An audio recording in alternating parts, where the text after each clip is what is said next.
क्या आपके पेरेंट्स ने कभी आपको बोला है कि हमारे टाइम में तो इतनी गर्मी पड़ती नहीं थी जितनी आजकल पड़ती है, या फिर हमारे टाइम में तो 4-5 महीने तक ठंड पड़ती थी, आजकल तो 1-2 महीने में ठंड ख़त्म हो जाती है, वगैरह वगैरह। मेरे पेरेंट्स ने मुझे बहुत बार बोला है, और अगर हम उनकी बातों पर गौर करें तो वो सही ही तो बोल रहे हैं। हम आए दिन सुनते हैं कि इस साल सर्दियों ने या गर्मियों ने पिछले 50 साल का रिकॉर्ड तोड़ दिया, या फिर इस स्टेट में इतनी ज़्यादा बारिश हुई कि बाढ़ आ गई, या फिर इस स्टेट में सूखा पड़ गया। And you know what, this is becoming the new normal of climate change. Punjab, Himachal, Uttarakhand, Jammu and Kashmir states इस वक्त भारी बारिश और बाढ़ से जूझ रहे हैं। And trust me, this is one of the worst floods disaster. और इससे पहले इस साल इंडिया जान लेने वाली हीट वेव्स और हाई टेम्परेचर से गुजर चुका है।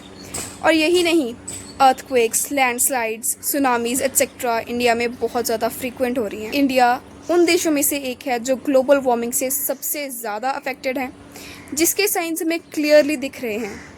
हालात हर साल बद से बदतर होते जा रहे हैं, पर कोई रोक नहीं लगाई जा रही।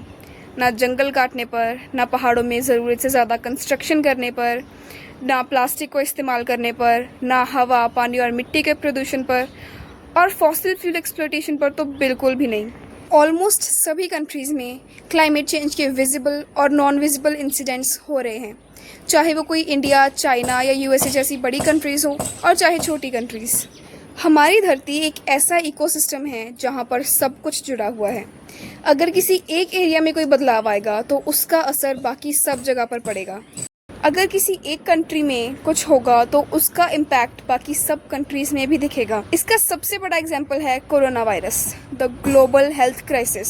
सेम वे क्लाइमेट चेंज भी एक ग्लोबल क्राइसिस है, जो कोरोना वायरस की तरह 3-4 साल में ख़त्म तो नहीं किया जा सकता, पर अगर हमने ये 3-4 साल इसके बारे में कुछ नहीं किया तो शायद इसे कभी रिवर्स किया ही ना जा सके, which will result in the 6th mass extinction, which is continuously happening every day, every minute and every second.